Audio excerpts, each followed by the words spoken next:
And we are back, and we just finished watching 2018's A Simple Favor. We actually caught this on one of the cable channels, but it is to stream on Prime Video and also to buy rent on Prime Video. This is from 2018, as I said before, rated R with a runtime of 1 hour and 57 minutes. This is the story of Stephanie, played by the never aging immortal Anna Kendrick, a widowed mom to a little boy who also vlogs about how to get your kids to eat more vegetables. Yeah, sort of like a mommy vlog where he gives like recipe advice and parenting advice. Yes, and she is a alpha mom. She is the type of mom that makes her child like a lasagna for lunch. Yeah, a 6-course meal for lunch, and is at all the events with impressive healthy snacks.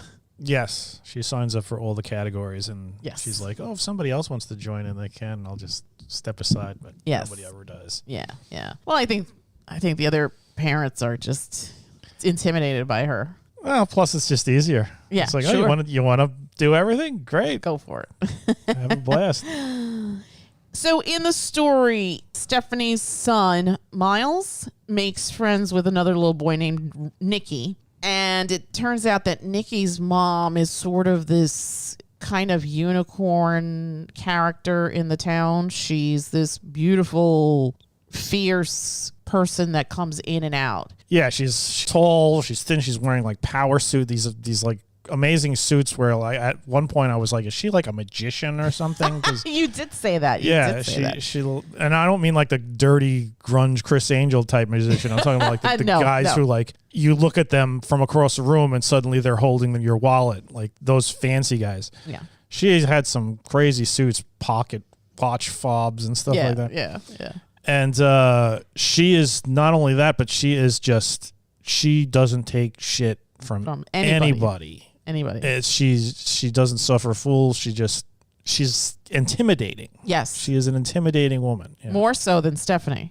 Stephanie is impressive in what she can do, but she's also very nice and polite and self-effacing. She'll say sorry even though which comes up as a sort of a plot point. Yes. Whereas Emily is just, I don't have time for this crap. Right. I don't have time for you. Yeah. Whatever. Emily, played by the lovely Blake Lively. Yeah. She looks like a freaking supermodel. Yeah. But like an angry supermodel. mean and supermodel. She is married to Sean, played by Henry Golden, who I just realized he was in that other awful... Well, no, I really, really like this film, but the awful movie that he did with Emilia Clarke, the Christmas one. That was also Paul Feig, wasn't it? Yeah. You must like that guy. I always he likes using the same actors. He does. I always like when directors do that because it's almost like they build their own little Holly weird community, right? But this one, as we mentioned, is directed by Paul Feig with writing credits to Darcey Bell and Jessica Sharzer. I hope I said that right. Again, this is the story of kind of local legend Stephanie, played again by the immortal Anna Kendrick, a single mom with a parenting blog about feeding your kids vegetables, who befriends Emily, this gorgeous enigma of a woman who also doesn't like to have her picture taken, which you come to find out why later. As the title suggests, one day, well, prior to this, actually, Stephanie meets Emily and is just completely taken with her fierceness, her larger-than-lifeness, her just everything, her beauty, everything. She gets invited. I think she's also a little scared, and and the fact that the little kids want to have a play date really bad, and Emily doesn't really want to deal with this, right? But she agrees. Okay, well, come to Stephanie, come to my house with the kids, and I could go for a drink anyway, right? And over drinks, they start talking and bonding a bit. But you could definitely see that this is more of Stephanie, sort of just in awe of Emily. Sure, she really thinks this lady is amazing. Yeah, and Emily is just trying, or I don't want to say she's trying, but she's basically telling her, "Listen, you don't have to say sorry. Never say you're sorry." Right. giving her, I guess, her philosophy on how life works. I mean, she's cursing out her boss on the phone. She's yes, she does impart these little pearls that Stephanie uses later. Like when the bigger they are, the harder you have to go at them. You never let them get away with stuff, and that lesson sort of plays out later in the film, which you see, and just exquisitely done. The comedy in this is dark, but still lands and done really well. The script is sharp. The story is kind of interesting because it takes these crazy turns. I mean, it feels like one thing, then it becomes something else, then it turns again to something else. So it's and one of these stories that keeps surprising you. Yeah. And when I was watching it, because I've never heard of this seen movie. It before. It starred Anna Kendrick and Blake Lively, and I mean, Anna Kendrick, she's been in comedy, she's been in drama, so the film was not pigeonholed for me in any way, and I'm watching it, and based upon the description, it seems like it's sort of like a suspense mystery sort of thing, and it's even labeled suspense. There are a lot of funny moments in this movie, and I actually was like, at one point, I was like, oh my God, is this a comedy? Yeah. And I was like, who directed this? And boom, there's Paul Feig's name. Yeah. He's good at like slipping that in there. He sure is. And it's like natural. It doesn't, doesn't feel forced. It doesn't feel forced. There's very few moments where it feels a little heavy-handed. But for the most part, it's just based upon the characters and the things that they're saying to one another and the fact that it just works. It fits into the scene. Like a lot of the stuff that Emily is telling Stephanie, you could read that as just being, oh God, what a bitch. Yeah. But it's said in just the way she says it, it carries a bit of humor to it, and the way that Stephanie reacts to it, they play off each other so well, and it continues even as their relationship clearly changes. Yeah. It's so different from the beginning to the end. It's definitely worth going along on the ride for. Yeah, absolutely, and again, it's a film that takes so many turns. I mean, at one point, I'm like, what? Very, yeah. What? Yes. But it was absolutely loved it. I'd heard about it. It had been on my list for a long time. It was actually just playing on TV, and I forced you to watch it, and I don't regret that decision. Yeah, it was on like Showtime or HBO or something like that. Yeah. Yeah, it was great. Everybody did a great job. I don't think anything's wasted. The costuming department on this was chef's kiss. Loved it.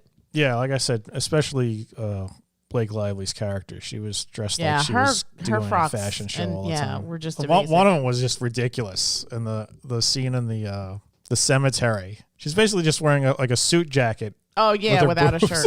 Yeah, with her boobs. You don't see her boobs at all.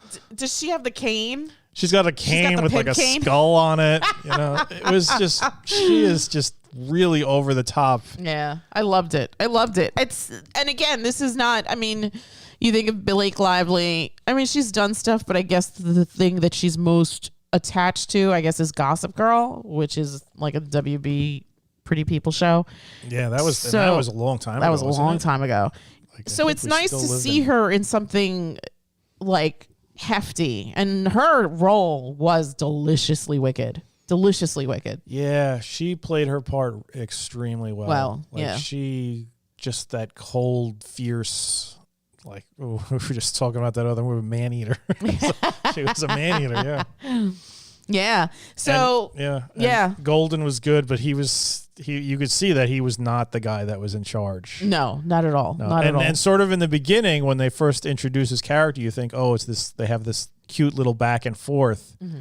But over the course of the movie, you realize that he is just as much a pawn of Emily as pretty much everybody else is in this movie. Yeah, she's the one who's controlling everything. Yeah, and it's basically everyone does what she wants them to do. She basically maneuvers situations. She's an incredible manipulator, gaslighter type character. Gaslighter and perpetual liar. Yeah. And she'll use it to get stuff out of you. Yeah. Like she's learning all the secrets of everybody. And yes, brother fucker. Let's leave that part out. Well, I won't explain it. You'll have to watch it to figure it out. I'm looking at the IMDb numbers. This did fantastically well. Did it? I have never heard of this movie. I can't believe I'd heard about it. I don't remember commercials or when. And when did this come out? 2018. 2018.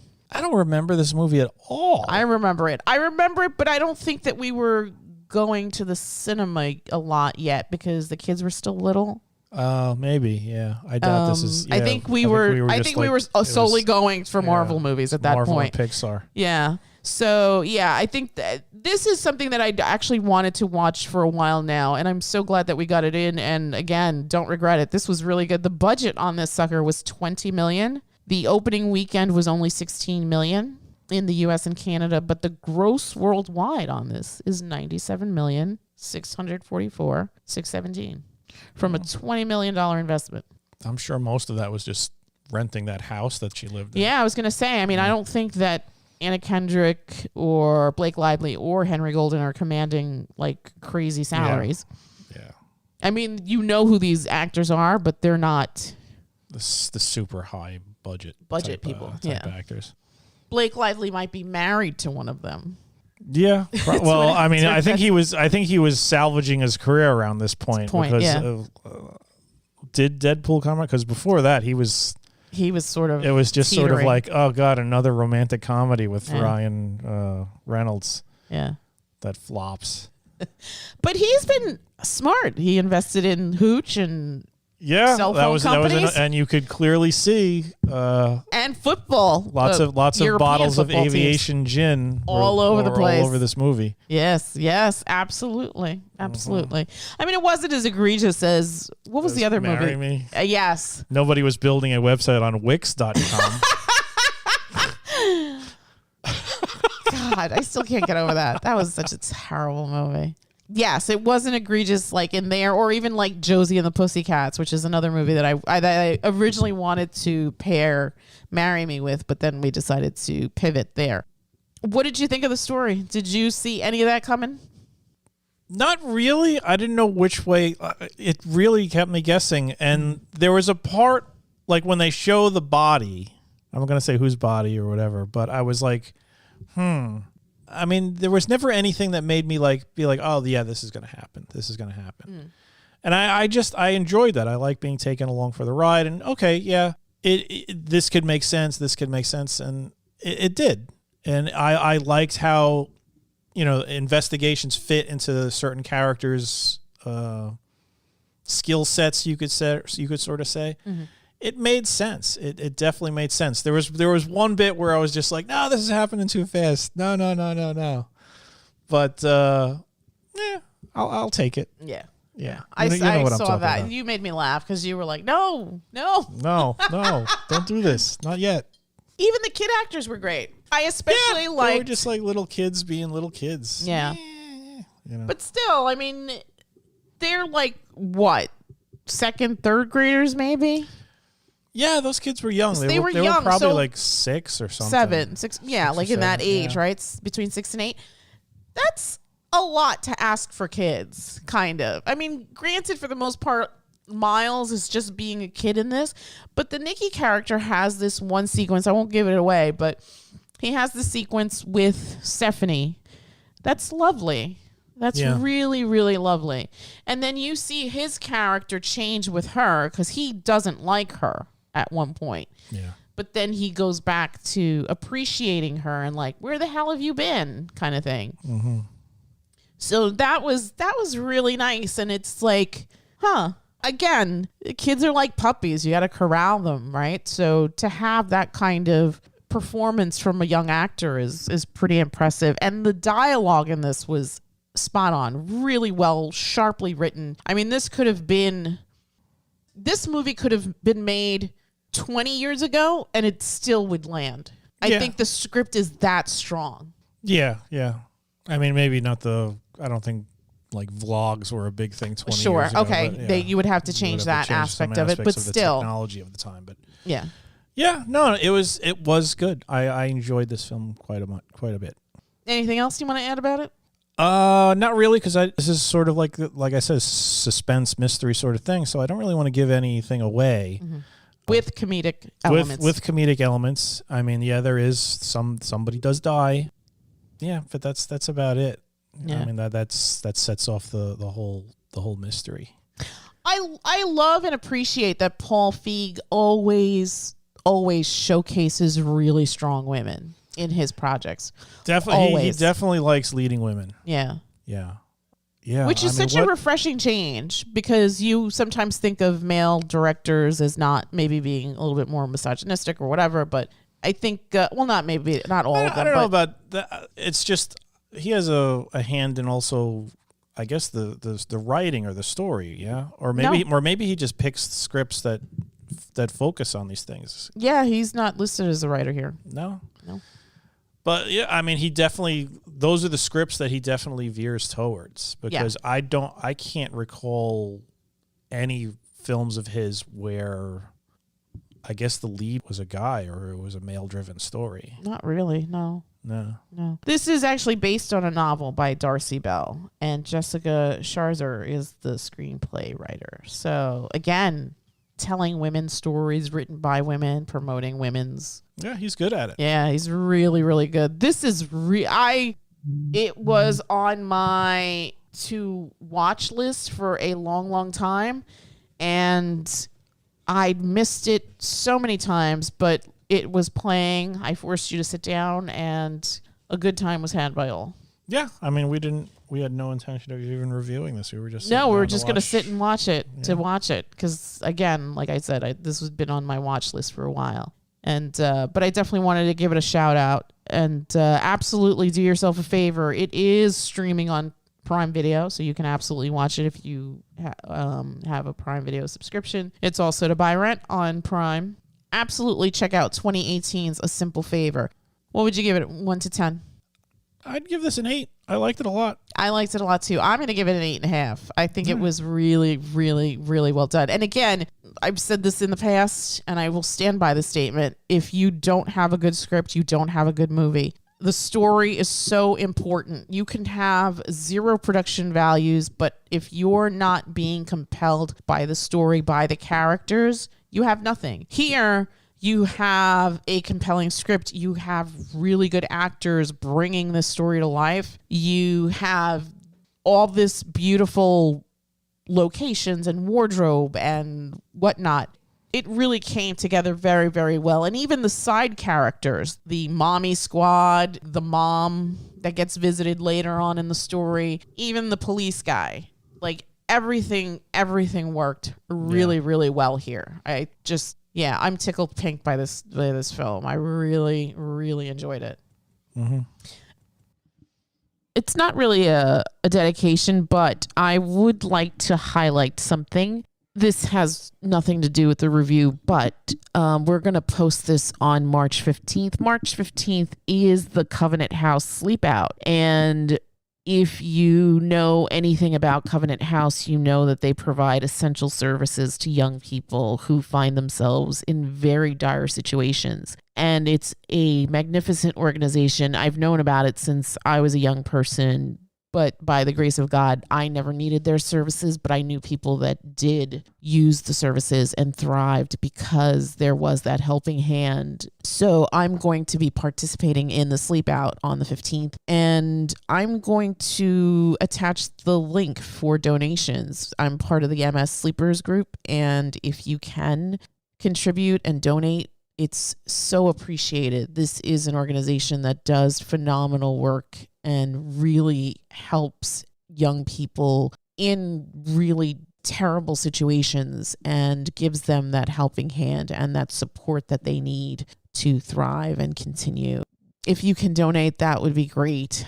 And I want to give a quick shout out to my coworker, Christina D., who kind of recruited me for this cause. It's something that as a human being, as a parent, as a mother, I genuinely support and stand behind. And again, if you can donate, we'd love to have you help this really amazing organization. All right, and that's it from us, and we will bid you all a good night. Good night.